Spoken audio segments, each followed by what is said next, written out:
Ciudades extraordinarias.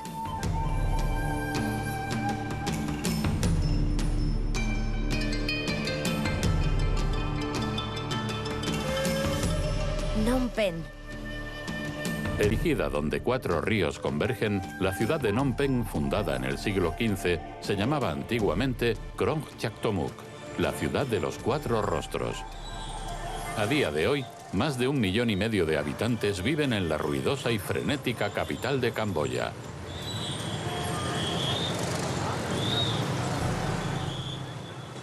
Resguardado del jaleo de la ciudad, encontramos Wat Nom. El templo rinde homenaje a la fundadora de Phnom Penh, Daun Penh, o Abuela Penh, como se la llama aquí.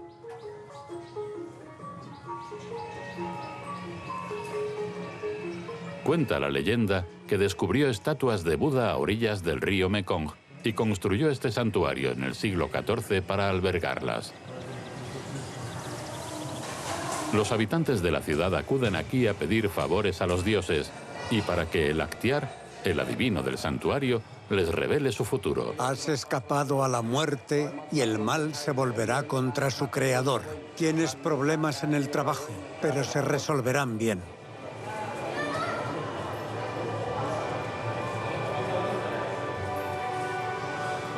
Si el deseo se cumple, la tradición exige regresar para hacer una ofrenda a la fundadora de la ciudad.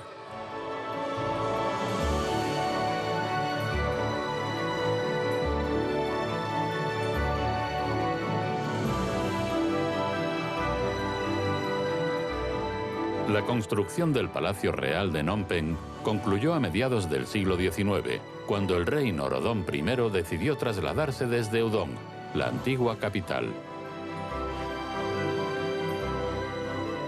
El palacio domina el corazón de la ciudad.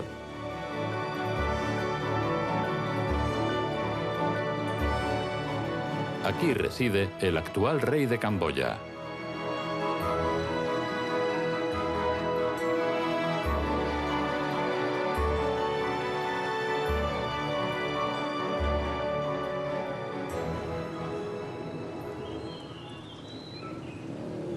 A lomos de este caballo blanco monta el gran constructor de la ciudad, Norodom I, curiosamente, ataviado con atuendo europeo. Hay leyendas en torno a esta escultura desde finales del siglo XIX. Se dice que Norodom I decapitó la estatua y reemplazó la cabeza de Napoleón III por la suya.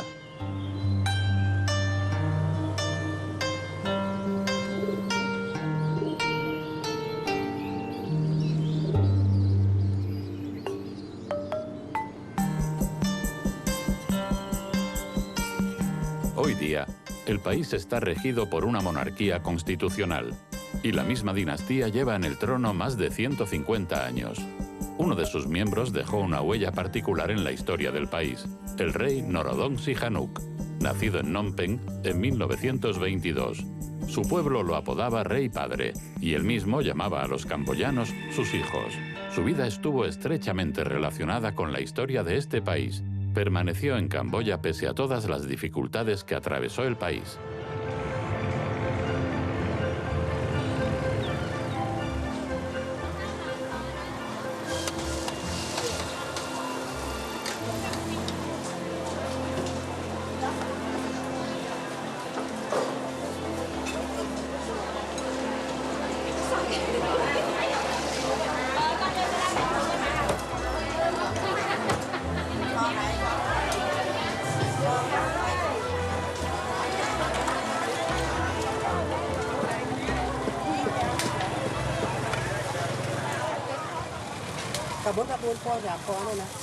$10.000 el kilo es caro, ¿no? Sí, suelen ser 4 o 5.000. Pero no estamos en temporada. Vale, 1 kilo. Gracias. Hasta pronto. Hasta pronto. Gracias. Adiós.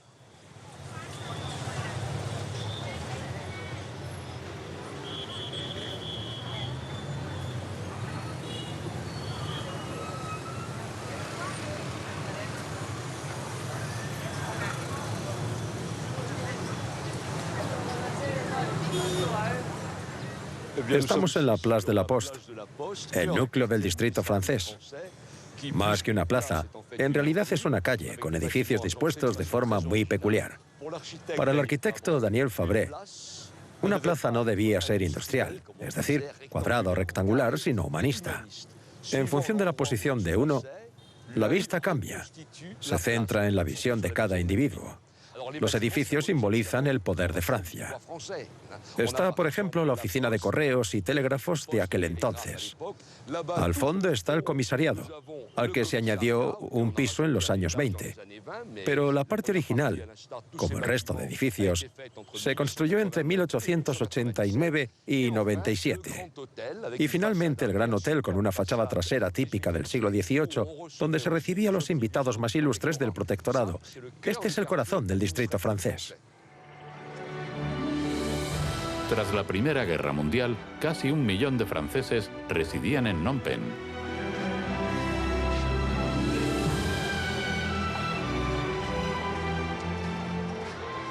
Su punto de encuentro era el Café del Gran Hotel, el único café de toda la ciudad. Durante casi 30 años, Phnom Penh floreció. Tras independizarse en 1953, la ciudad siguió creciendo hasta la llegada de los Khmeres rojos. El 17 de abril de 1975 marcharon por Phnom Penh.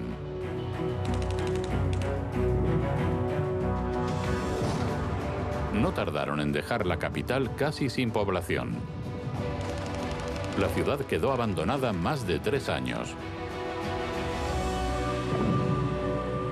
Hoy, el distrito cantonés, el más antiguo de la ciudad, aún presenta vestigios de este periodo trágico.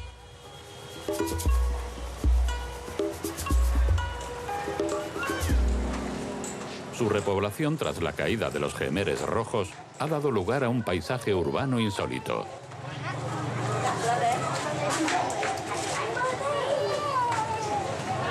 Como este templo, encajado entre construcciones modernas.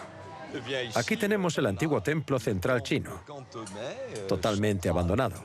Es decir, que ha sido sepultado por todo tipo de edificios imaginables. Pasan ciclomotores por dentro con toda normalidad.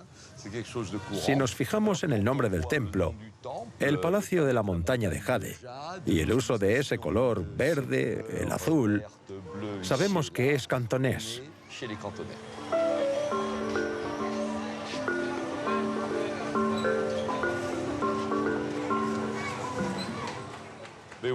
Pero mirad, por ejemplo, la base de esta columna es muy característica de las entradas de los templos.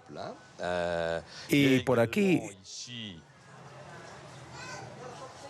hay baldosas preciosas que se conservan tal y como eran. Y ahora nos dirigimos al corazón del templo. Si alzamos la mirada, vemos lo que queda del techo del templo, con preciosos paneles de madera que originalmente estaban pintados. Aún se nota un poco el color. Y hay placas cubiertas de pan de oro. La gente quería comprarlas y revenderlas, pero se negaron para no traer mala suerte. En cierto modo, sí se protege el templo.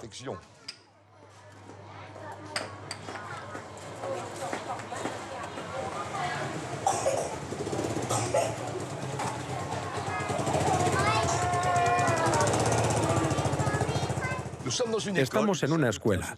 Las aulas han perdido su función original y son apartamentos. El edificio administrativo también se ha dividido en apartamentos. Cuando en 1979 volvió la población a la ciudad, se instaló donde pudo. El jefe de la comunidad repartía títulos de propiedad provisorios firmados. El antiguo registro de la propiedad había sido destruido. No había documentos que atestaran derechos de propiedad de antiguos dueños. Todo el mundo se asentaba donde podía. Por eso este edificio no se ha vuelto a usar para lo que se construyó, la enseñanza.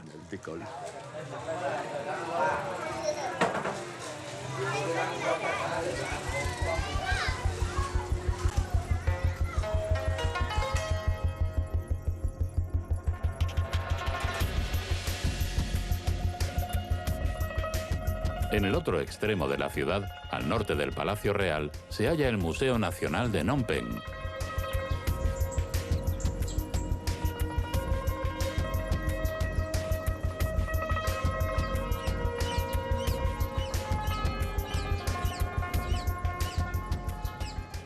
El Museo Nacional alberga más de 14.000 obras de arte, algunas de las cuales se remontan al siglo V. Cuenta con la mayor colección de escultura Khmer del mundo.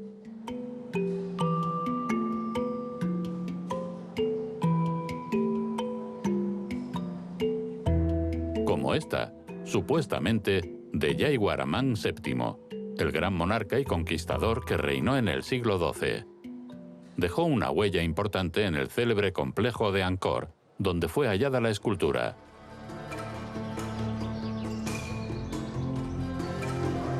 La estatua de Yaiguaramán VII, como el resto de esculturas, pasó por el taller de restauración del museo antes de presentarse al público. El estampado es una de las especialidades del taller, una técnica que Srey Mom domina a la perfección.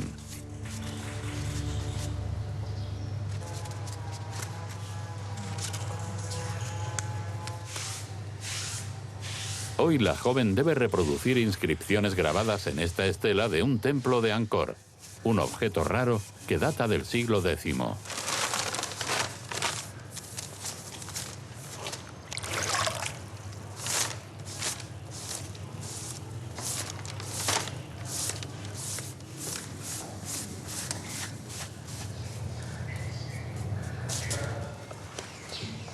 Gracias al trabajo de Srey Mom, que insufla vida a textos de hace siglos, los arqueólogos podrán averiguar más sobre la historia del templo. También hallarán información valiosísima acerca del rey que lo construyó.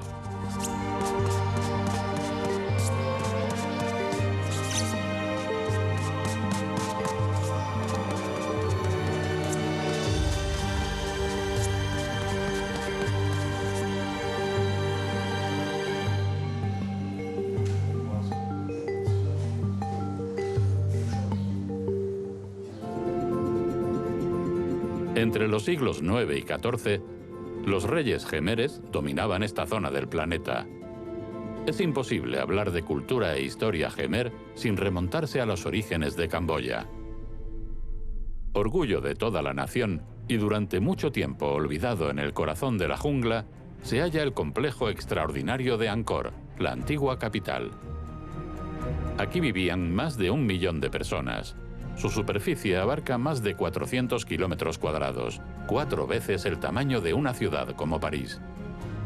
Cuenta con 200 monumentos, la mitad de los cuales forman parte del Patrimonio de la Humanidad de la UNESCO. Rodeado de agua, el templo más grande y famoso de Angkor es Angkor Wat.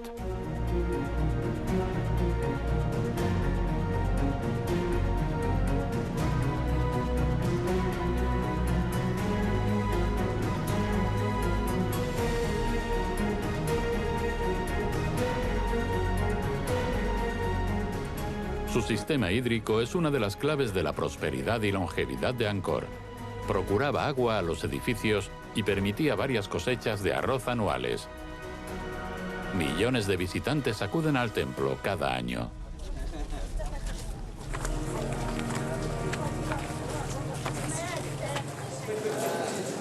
Hoy día sigue siendo un santuario activo de fe budista.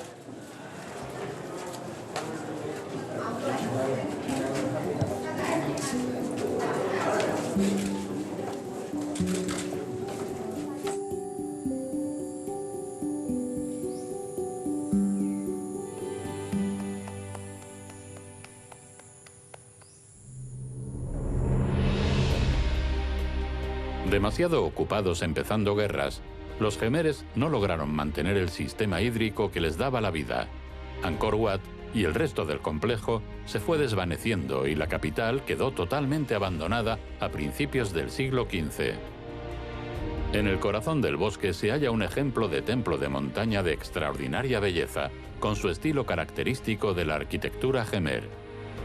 Fue el último templo de montaña que se construyó en Angkor, el de Bayón. Los templos de montaña son representaciones simbólicas del monte Meru. Este monte, que para hinduistas y budistas representa el centro del mundo, es la morada de dioses y reyes. El templo de Bayón Es el templo de las 173 caras. Cada rostro esculpido es único.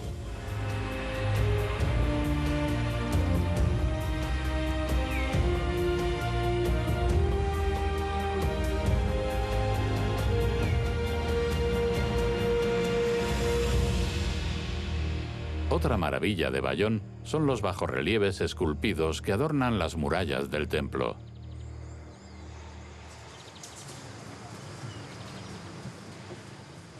Estos bajorrelieves de la galería externa del templo de Bayón cuentan una historia. Las esculturas muestran un alto nivel de detalle y expresividad. El rostro de cada personaje tiene rasgos diferentes. Algunos sonríen, otros se ven descontentos, y es muy raro ver eso en piezas tan antiguas. Estos bajorrelieves extraordinarios cubren una zona de 1.200 metros de largo y 5 de alto. Se representan 11.000 personajes.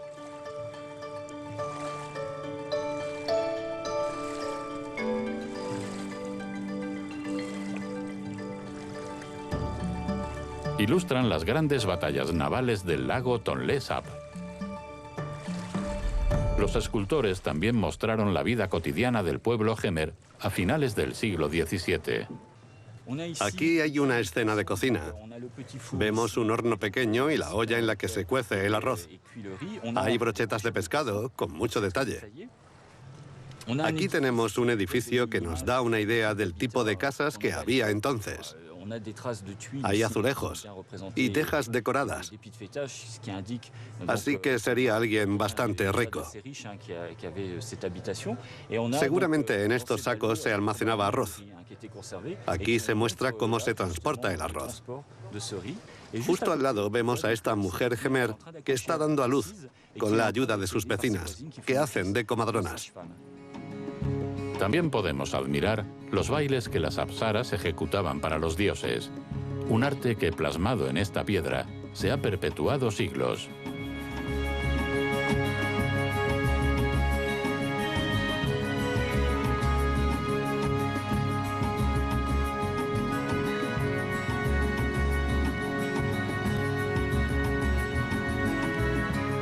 Para redescubrir este estilo de danza, regresamos a Phnom Penh.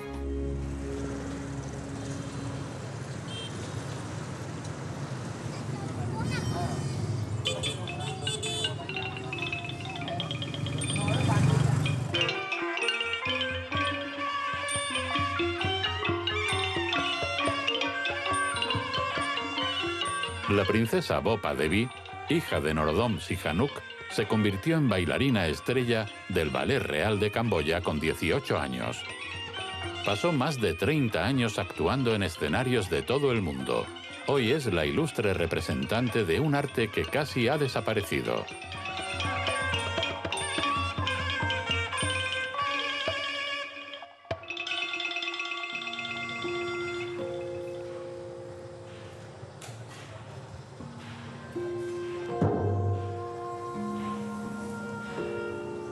Somalí es maestra de danza jemer en la Escuela de Bellas Artes de Phnom Penh.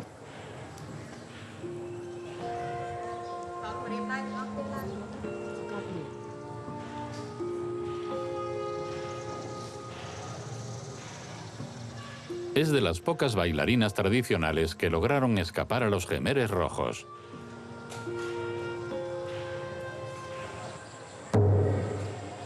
Las niñas aprenden a mantenerse firmes, con el rostro impasible.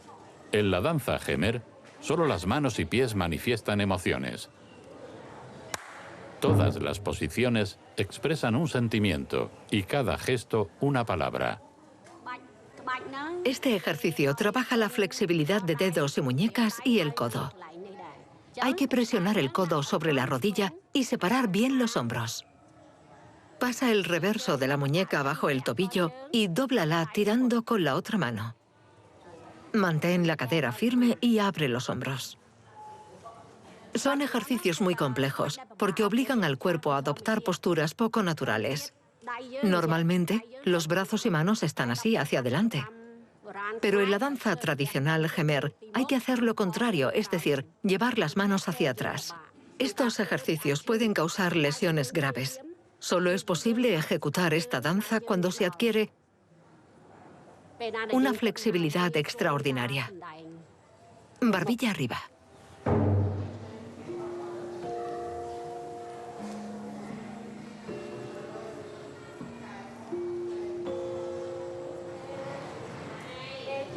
No todas las alumnas aprenden los mismos gestos.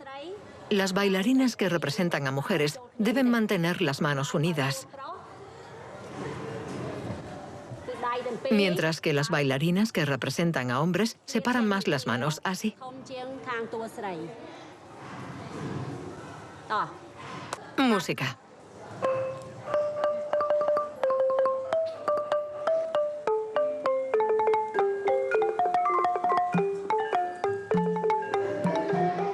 Cuando las manos, los pies, el cuerpo y las caderas son flexibles, hay que entrenar a diario.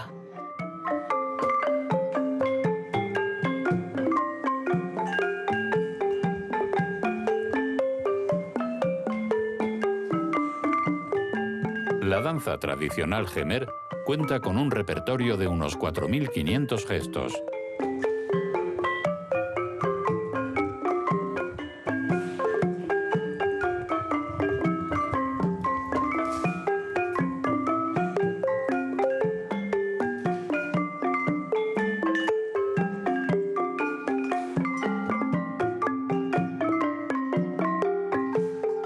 Estas jóvenes bailarinas obtendrán su título tras 10 años de estricta disciplina. Practicar es indispensable si algún día quieren formar parte del Ballet Real de Camboya. Muy bien, hoy habéis trabajado duro. ¿Lo entendéis?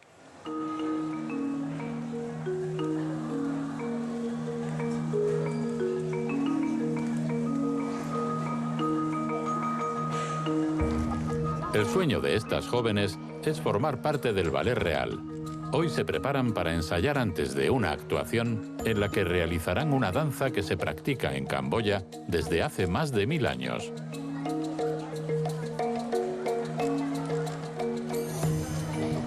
Por primera vez visten el traje tradicional de las diosas bailarinas de los templos de Angkor.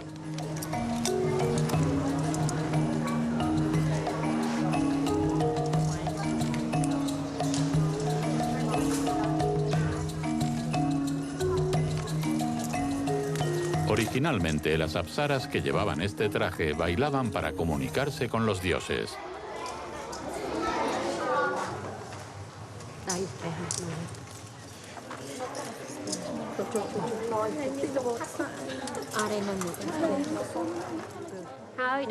Tradicionalmente, una apsara llevaba un vestido blanco. Esa es la bailarina principal, que desempeña el papel más importante.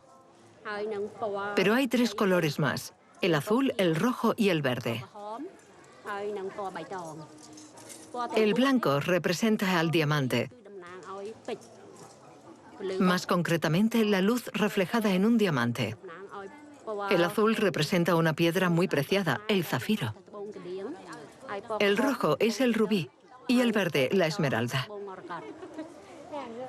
El pliegue de la falda es exactamente idéntico al de las apsaras esculpidas en los muros de los templos de Angkor Wat y Bantai Srey.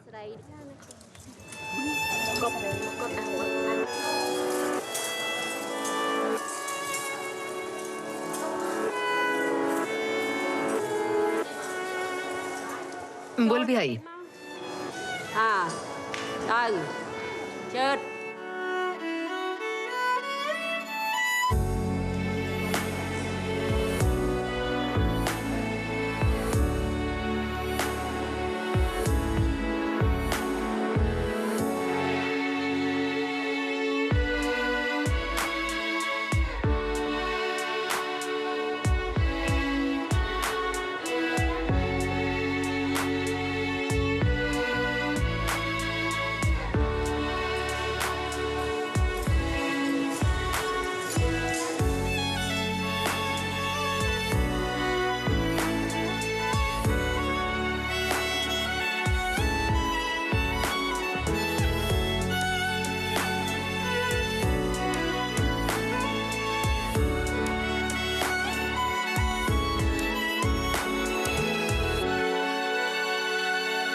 La danza sagrada de las apsaras es un símbolo viviente del país, un arte que resuena en los corazones de todas sus gentes y que ha perdurado durante siglos, renaciendo constantemente, igual que el sol sobre el río Mekong.